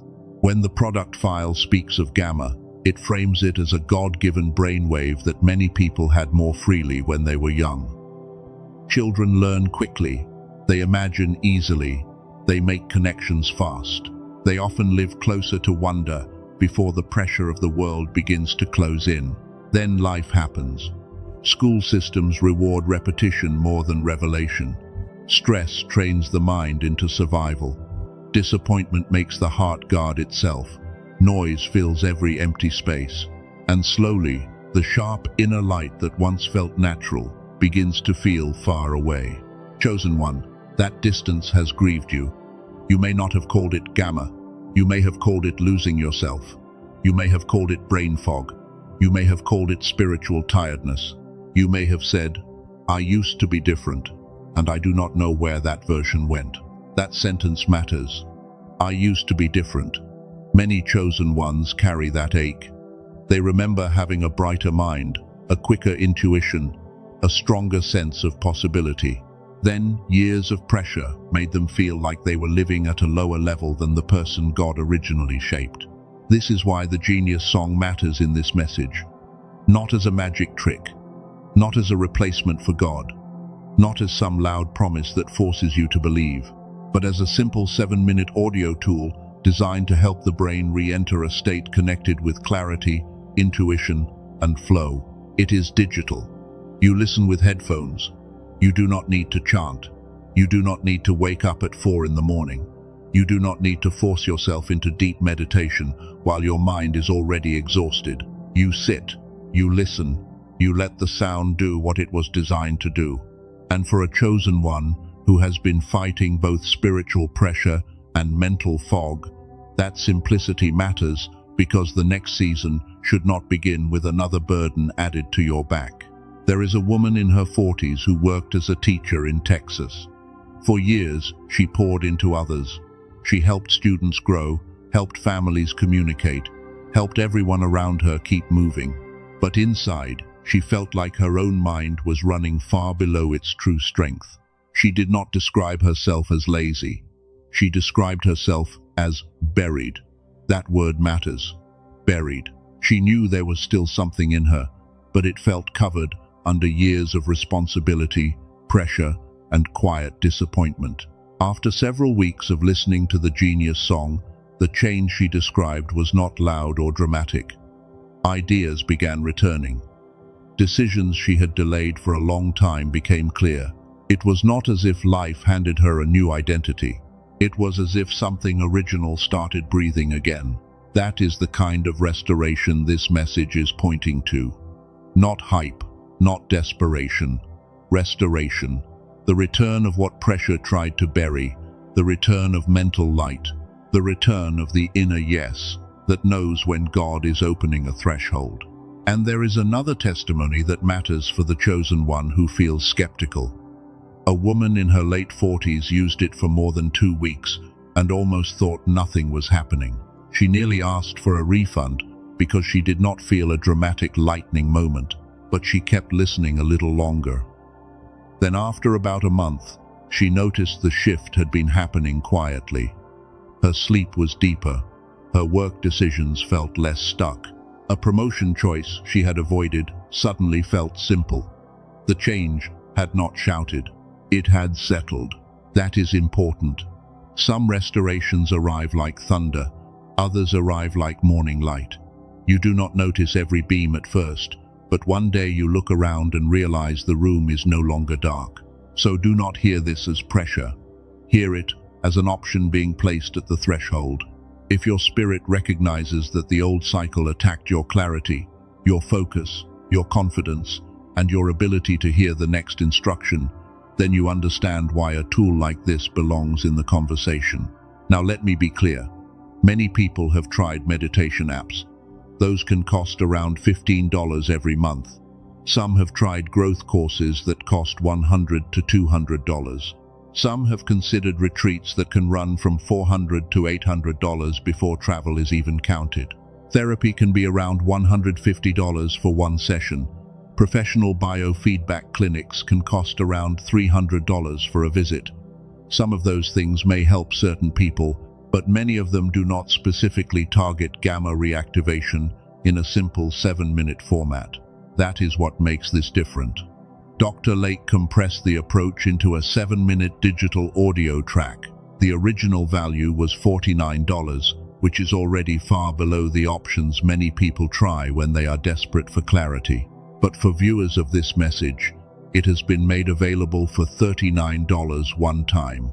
Not a monthly subscription, not a shipping product, not something that waits in a warehouse. It is delivered digitally through email, so the access is simple and direct, and the intention should be understood correctly.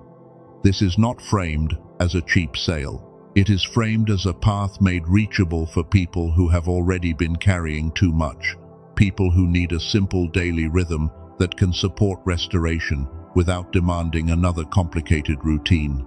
There is also a value stack that matters. You do not only receive the core audio, there is Genius Child, valued at $19, designed around a shorter audio experience for children. For parents or guardians, that matters because legacy is not only what you heal, but what you help protect early. There is also a classic book, valued at $20, tied to the deeper roots of success principles that many people only know through popular summaries.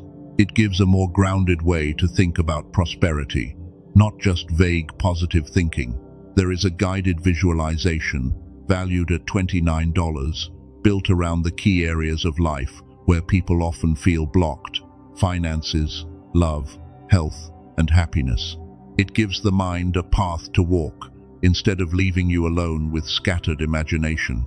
And there is a 5-habit infographic, valued at $12, which gives a simple daily structure for supporting the reactivated state.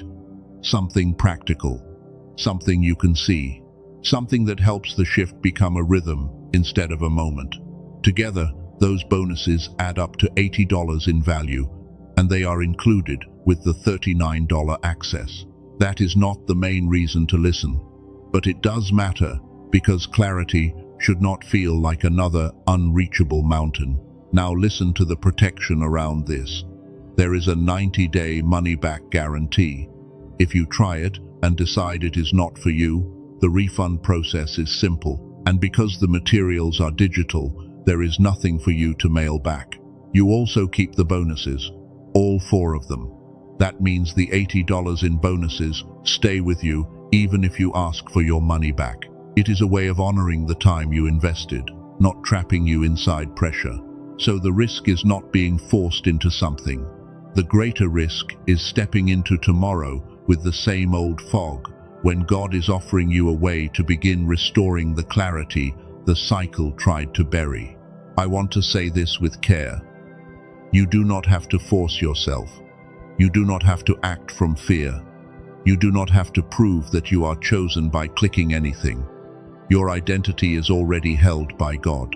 But if your spirit has been saying, "I need help returning to clarity," then do not ignore that witness. Sometimes God sends a word. Sometimes He sends a person. Sometimes He sends a simple tool that meets you exactly at the part of the battle you did not know how to name. This is not separate from the message. This is part of the message.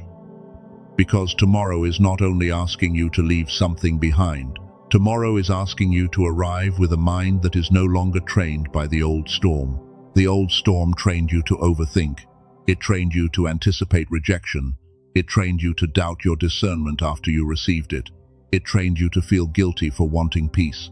It trained you to question your own inner knowing. The new season needs a different rhythm, a rhythm where your mind can become quiet enough to hear, a rhythm where your focus can return, a rhythm where your inner yes and your inner no do not get buried under noise. That is why the Genius Song is presented here as a restoration tool for chosen ones who recognize the battle has touched both spirit and mind. It is not for everyone in the same way. It is for the one who hears this and knows, something in me is ready to return. Now I must also protect you from confusion. There are imitations. There are websites and random products that use familiar names and make claims without carrying the original brain entrainment work, the full bonuses, or the protection connected to the real version. Do not search for it on Amazon. Do not search for it on Spotify. Do not search random videos or copycat pages. If you choose to receive it, use only the verified path in the description and the pinned comment connected to this message. That is not pressure, that is protection. A chosen one at a threshold should not be wandering through counterfeit doors. When God brings a tool to your attention, the enemy often tries to surround it with confusion, imitation, and noise. So stay clear, stay simple. Use the path provided with this message if your spirit recognizes it. Do not chase versions that promise the same name, but do not carry the same source, the same bonuses, or the same guarantee. Now pause. Do not rush this moment. Take one slow breath. Place your hand over your heart if you can. Let your body understand that this decision is not first about $39. It is about whether you are ready to stop treating your clarity as optional. Ask yourself quietly, am I willing to enter tomorrow as someone God has been restoring, not just someone He has been rescuing? Am I willing to let the old fog lose its place? Am I willing to support the version of me that can actually hear the next instruction? If the answer inside you is yes, the verified path is in the description and the pinned comment. Not somewhere else, not through a search, not through a copy. The path connected to this message is there so you can move clearly and safely. And if you are not ready, keep listening. Let the word continue to work. God does not need panic to guide you. He can guide you through peace. He can guide you through recognition. He can guide you through the quiet certainty that says, this is for me. But chosen one, do not lie to yourself if you already know. Do not use hesitation as a shelter for fear. Do not call spiritual discernment emotional impulse when your spirit has been whispering for a long time that something in your clarity must be restored. Tomorrow is too important for yesterday energy. Tomorrow is too sacred for old fog. Tomorrow is too close for you to keep carrying the mental residue of a cycle that God has already judged as finished. The people may not follow you. The pattern may not follow you. The door may not follow you. But if the old noise follows you, it can make a new season feel like the old one. That is why guarding your inner state is part of obedience now. You are not only protecting your peace, you are protecting your perception. You are protecting the way you hear God. You are protecting the place where decisions are made, because a clouded mind can misread an open door as a threat. You know that feeling. A blessing comes, and you hesitate because disappointment trained you. A person speaks with kindness, and you search for the hidden blade. An opportunity appears, and your nervous system says danger before your spirit can say yes. God wants to heal that. He wants your discernment sharp, not fearful. He wants your caution holy, not traumatized. He wants your mind clear enough to recognize what is new without forcing it through the filter of what hurt you before. That is why this threshold is so sacred. The cycle ending tomorrow is not just about escaping pain. It is about becoming available for what pain used to block. Available for joy. Available for clean love. Available for bold decisions. Available for divine timing. The old cycle wanted you reactive. God is making you responsive. The old cycle wanted you foggy. God is restoring your clarity. The old cycle wanted you scattered. God is calling your attention back into one holy place. If you receive the genius song, use it with that posture. Not as a desperate grab for a miracle. Use it as a daily act of agreement. 7 minutes where you sit and say through action, my clarity matters, my mind belongs to God, my future will not be led by yesterday noise. That is a sacred way to approach it. It is not performance, it is not striving. It is a small rhythm of return, and sometimes a small rhythm practiced daily becomes a gate through which a whole new season can enter. Do not underestimate small obedience. A small no ended many chains. A small pause protected many futures. A small choice not to answer reopened your peace. And a small daily rhythm can help retrain the place where the old storm used to sit. This is how restoration often works, not always in one dramatic flash. Sometimes God rebuilds the altar stone by stone, breath by breath, decision by decision, 7 minutes by 7 minutes. Until one day, you notice the noise is not leading anymore. That is the goal. Not entertainment, not excitement, not a temporary emotional lift. The goal is that tomorrow meets a version of you that is less controlled by the old storm and more available to the instruction of God. Because when the final moment arrives, your next step matters. A cycle can end, but you still must walk forward. A door can close, but you still must stop standing beside it. A verdict can be spoken, but you still must live as if the verdict is true. That is where many people struggle. They hear freedom, but keep rehearsing bondage. They hear enough, but keep asking the old room for confirmation. They hear go forward, but keep checking backward for a signal from people God did not appoint as guides. You will not do that. Not this time. This time, you will recognize the threshold. This time, you will guard the quiet. This time, you will support the restoration of your mind instead of treating exhaustion like your natural state. You are not naturally foggy. You are not naturally confused. You are not naturally broken in focus.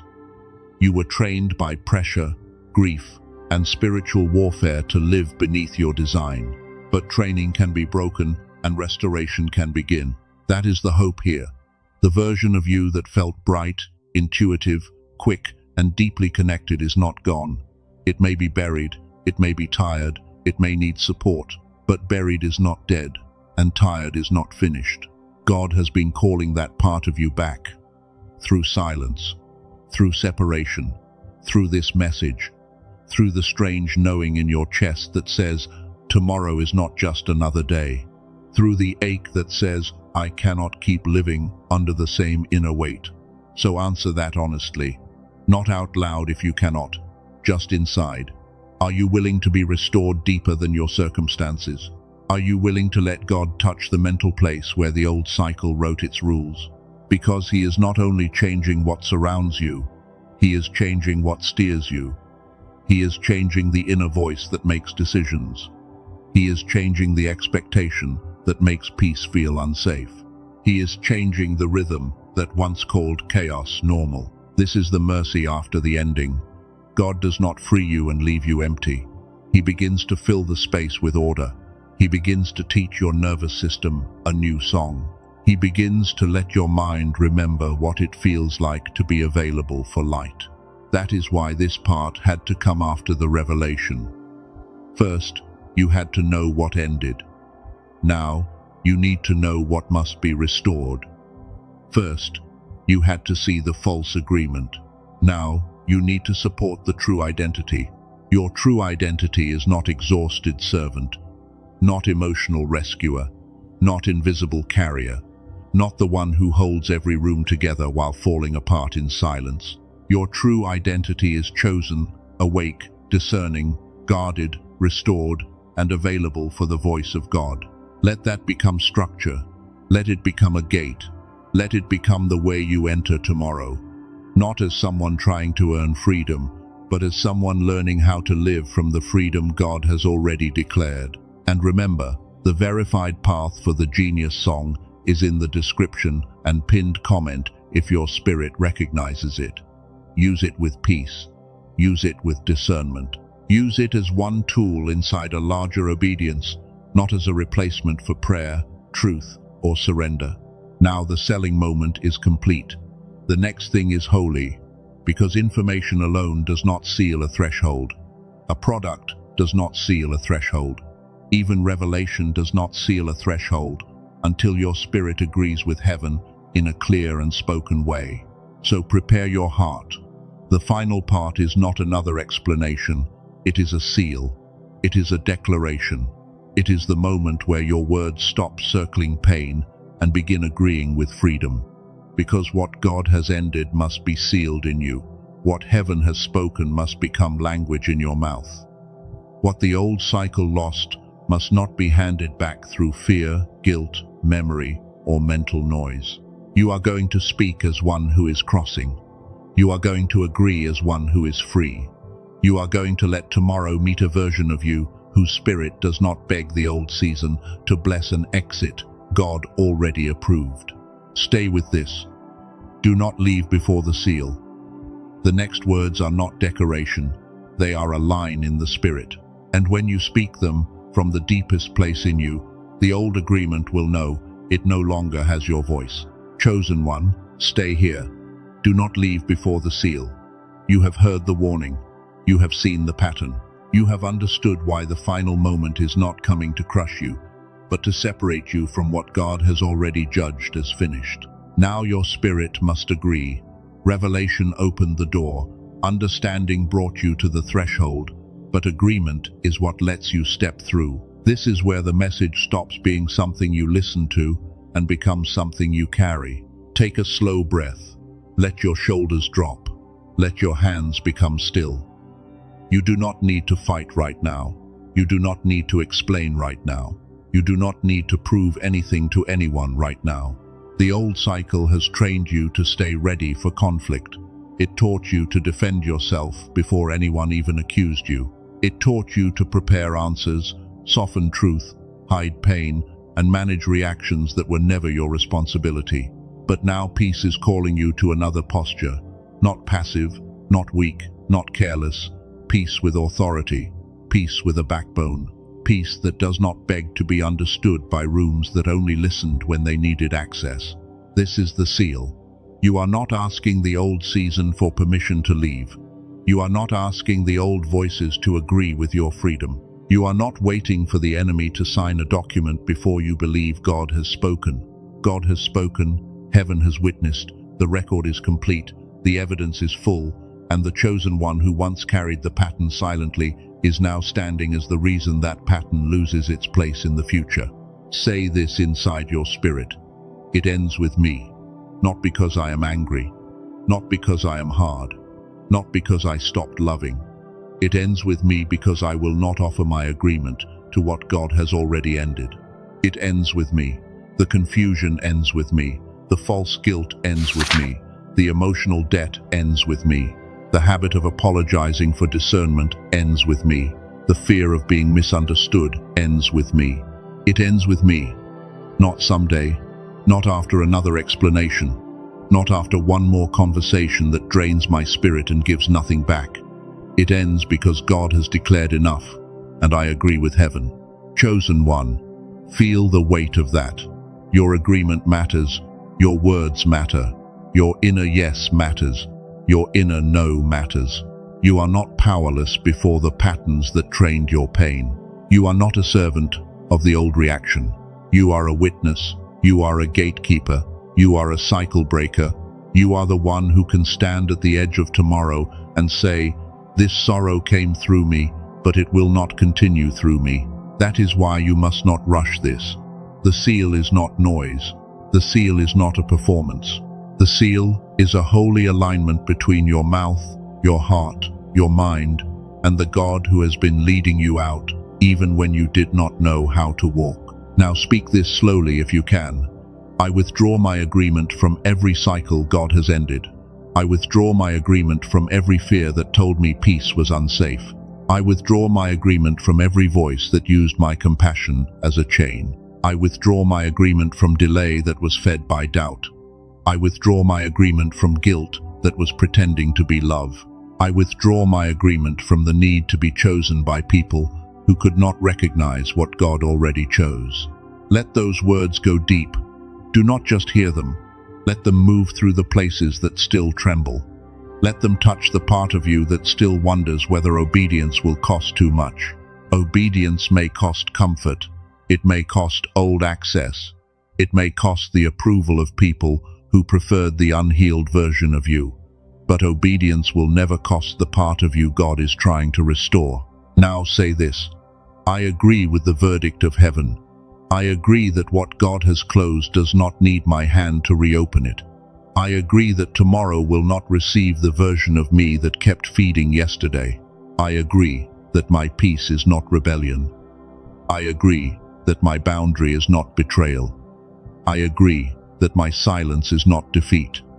I agree that my clarity is holy. I agree that my life belongs to God before it belongs to any human expectation. This is not arrogance. This is order. You are placing God back at the center of your decisions. You are placing truth back in the seat where guilt used to sit. You are placing discernment back at the gate where fear used to stand. For too long, fear wore many costumes. Fear sounded like wisdom. Fear sounded like patience. Fear sounded like humility. Fear sounded like one more chance, one more explanation, one more return, one more sacrifice at the altar of an expired cycle. But fear is being unmasked now. You can see it. You can feel the difference. The voice of God may correct you, but it does not make you abandon your soul. The voice of God may stretch you, but it does not trap you inside endless confusion. The old cycle needed confusion. It needed blurred lines. It needed you unsure.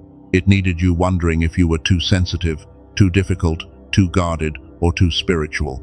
It needed you doubting your discernment so it could keep negotiating with your pain. But now the line is clear. The case is closed. The verdict is enough. The final moment is not asking you to analyze the cycle forever. It is asking you to stop giving it permission to live in your attention. So tonight, release the courtroom in your mind. Release the imaginary conversations. Release the need to say it perfectly. Release the fantasy where everyone suddenly understands exactly what they did and gives you the apology your heart deserved. God can heal you without their apology. God can vindicate you without their honesty. God can restore you without their participation. God can close a door, even when the people behind it pretend nothing happened. That truth is freedom. Receive it. Let it settle into your bones. You do not need the old room to admit it was a prison before you are allowed to walk out. You do not need the old voice to bless the boundary before the boundary becomes real. Now speak again. I release the need to be understood by what God has removed. I release the habit of defending my healing. I release the fear that peace will leave me empty. I release the lie that I must be needed to be valuable. I release the version of me that confused exhaustion with obedience. I release the version of me that called self-abandonment love. I release the version of me that kept returning to old pain because it felt more familiar than new peace. And I bless that version for surviving. I do not hate the old me.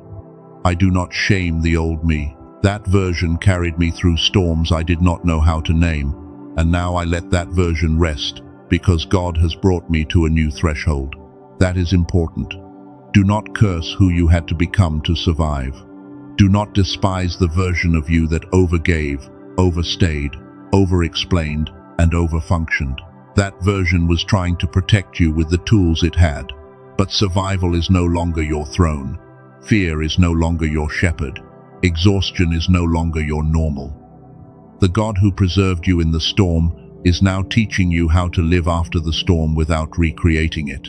This is where many chosen ones must be gentle with themselves. You may not step into tomorrow feeling perfect. You may still feel waves of grief. You may still feel your mind trying to return to old loops. You may still feel the ache of what could have been. That does not mean the seal failed. It means healing is moving through layers. A closed door can still echo. A healed wound can still remember. A free person can still have moments where the old cage calls their name, but you do not have to answer. That is freedom. Not the absence of every feeling, but the authority to choose what receives your agreement. Not the absence of memory, but the wisdom to stop making memory your master. Tomorrow, if the old thought comes, answer with truth. If the guilt comes, answer with peace. If the fear comes, answer with obedience. If the memory comes, answer with gratitude for the lesson and refusal to rebuild the cage. Say this: I will not rebuild the cage. I will not return to the pattern. I will not carry false assignments into a God-appointed future. I will not confuse pain with permission. I will not confuse longing with instruction. I will not let the old season govern my perception. I will not let one closed door make me suspicious of every open door. I will not let betrayal become the lens through which I see every person God sends next. That is a strong declaration, because the enemy would love to make your healing hard and suspicious. It would love to turn your discernment into paranoia. It would love to make you so afraid of being hurt again that you reject clean blessings when they arrive. But that will not be your portion. You will be guarded, but not closed. Wise, but not bitter. Tender, but not unprotected. Loving, but not available for dishonor. Patient, but not trapped inside endless cycles without repentance. This is the mature chosen one, not the one who feels nothing, the one who feels deeply and still obeys clearly, the one who loves deeply and still knows when grace has lifted from a connection, the one who forgives and still walks forward. Now speak blessing over tomorrow. Tomorrow I enter with a clean spirit. Tomorrow I enter with guarded peace. Tomorrow I enter with restored authority. Tomorrow I will not look backward for permission to become who God has called forward. Tomorrow my decisions will not be ruled by panic. Tomorrow my silence will not be filled with shame. Tomorrow my mind will not be a home for old accusations. Tomorrow my body will learn that peace is safe. Tomorrow I will notice what God is showing me. I will not force what He is closing. I will not chase what He is withholding. I will not fear what He is removing. I will not doubt what He is restoring.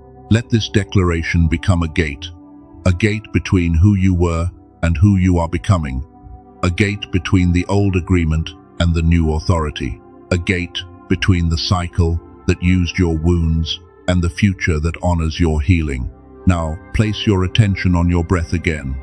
Inhale peace. Exhale the old verdict. Inhale trust. Exhale the need to control. Inhale alignment. Exhale every voice that said you had to stay small to be loved. God did not preserve you so you could disappear. God did not train you so you could remain hidden under fear. God did not carry you through the night just so tomorrow could meet the same tired version of your identity. He preserved you because there is more clarity, more peace, more holy confidence, more clean connection, more divine timing, more courage, more stability, more room for the gift that pressure tried to bury. And yes, guard your clarity, guard it with prayer, guard it with boundaries, guard it with stillness, guard it with wise rhythms. If your spirit recognized the restoration tool shared earlier, use the verified path in the description and pinned comment with peace and discernment. Do not search for random copies. Do not wander through confusing imitations. Do not let counterfeit noise attach itself to a holy threshold. If the genius song was for you, let the path connected to this message be enough, and use it as one part of a larger obedience. But whether you move on that today or not, do not miss the deeper command. Enter tomorrow differently. Do not enter as a beggar at the door of your own freedom. Do not enter as someone waiting for the old cycle to approve your release. Enter as one who has been sealed. Enter as one whose spirit has already heard enough. Enter as one who knows that God can close what people keep trying to reopen, and God can open what fear kept trying to make you avoid. Now, I want you to type this if you can. It ends with me. Type it like a seal. Not for attention, not for performance. Type it as agreement. Type it as a witness. Type it so your own eyes can see the words your spirit is choosing. It ends with me. The fear ends with me. The delay ends with me. The false guilt ends with me. The need to be understood by expired places ends with me. The emotional inheritance of confusion ends with me. And if another sentence feels stronger in your spirit, type this: I step into tomorrow free. Let those words stand like a line in the sand. Let them remind your heart that you are not dragging the old season into a day God has marked for release. Like this message if it bore witness to what God has been showing you, not as a casual gesture, but as a way of agreeing that this word should reach another chosen one, standing at the same final threshold, wondering if the heaviness they feel has a meaning. Share it if someone came to mind. Not everyone will understand. That is okay.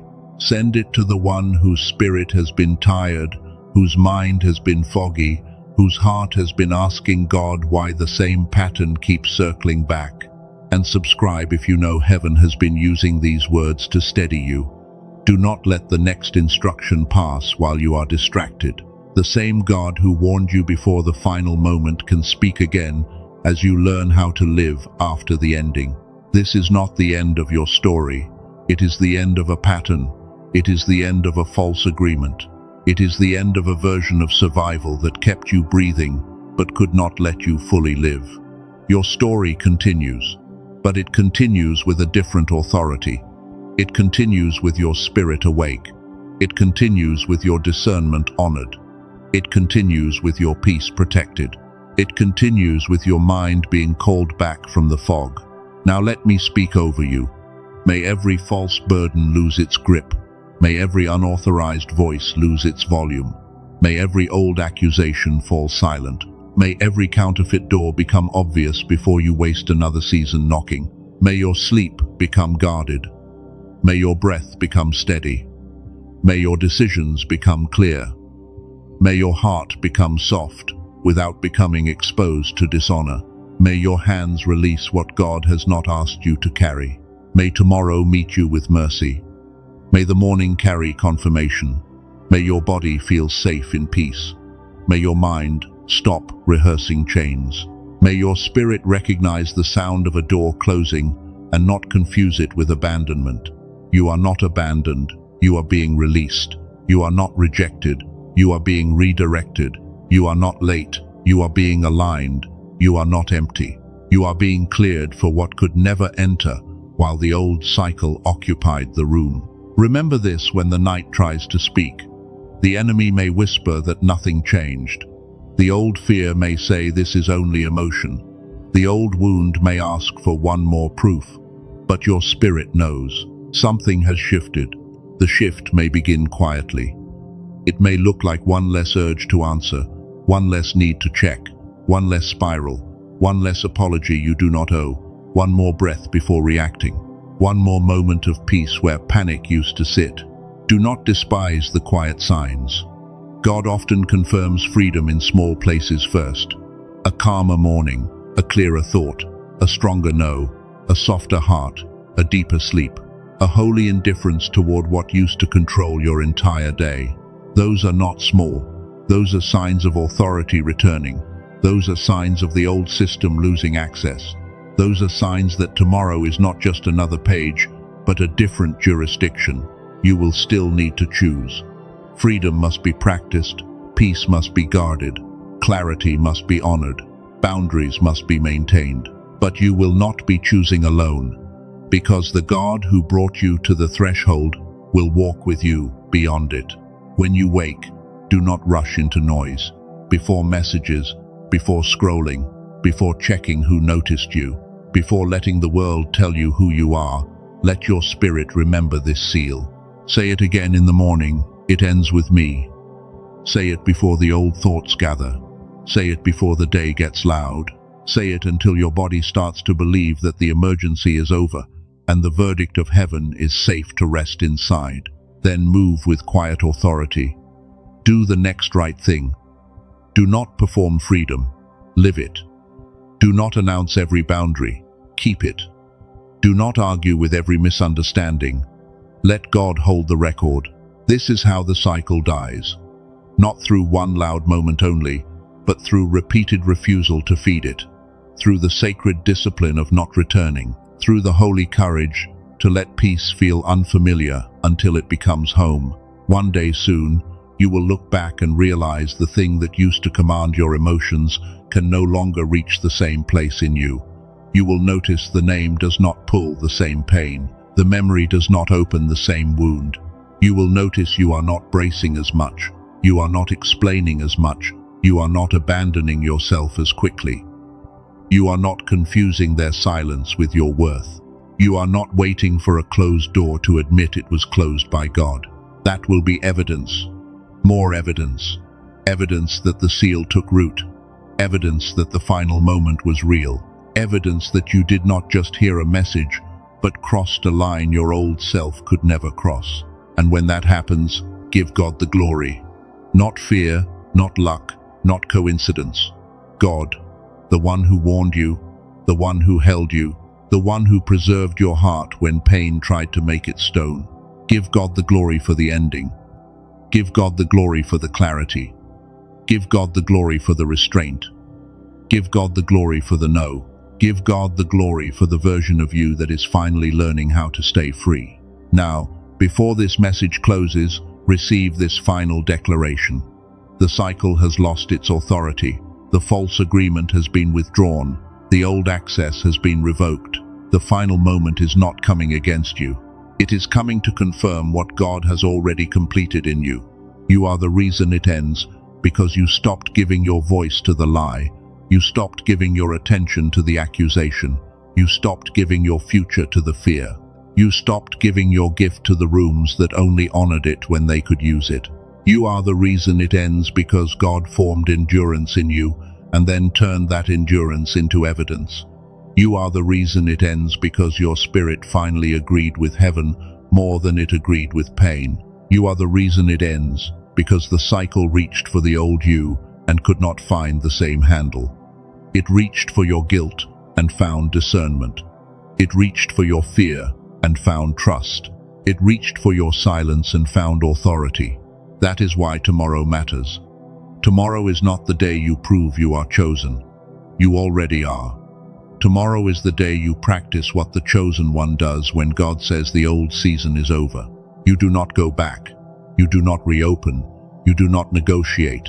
You do not beg. You do not explain your healing to those committed to misunderstanding it. You do not let fog lead you where clarity was sent to protect you. You walk forward, softly if you must, slowly if you must, with tears if they come, but forward, because the gate behind you is closing and the God before you is not confused about where he is taking you. So rest tonight. Not careless rest, sacred rest. Rest as one who has heard the verdict. Rest as one who does not have to manage the whole story alone. Rest as one who has permission to stop bleeding for what God has finished. Tomorrow, rise with the seal. Rise with the words in your mouth. It ends with me. Rise with the truth in your chest. I step into tomorrow free. Rise with the courage to let old access meet a closed gate. And if the old cycle knocks, do not panic. A knock is not authority. A memory is not instruction. A feeling is not a command. A closed door can still make sound, but sound is not permission. You have permission from heaven to move. You have permission to heal. You have permission to protect peace. You have permission to stop translating your obedience into language the old season approves. This is your seal. This is your witness. This is your crossing. The final moment is tomorrow, and God said you are the reason it ends. Now agree with him. Live like it. Walk like it. Rest like it. Speak like it. And when you step into tomorrow, do not step in as the one waiting for another wound. Step in as the one carrying a verdict. Step in as the one whose spirit has been called back to order. Step in as the one who knows the old agreement has no signature anymore. It ends with you. It ends through obedience. It ends by the word of God. It ends because heaven has spoken and your spirit has agreed.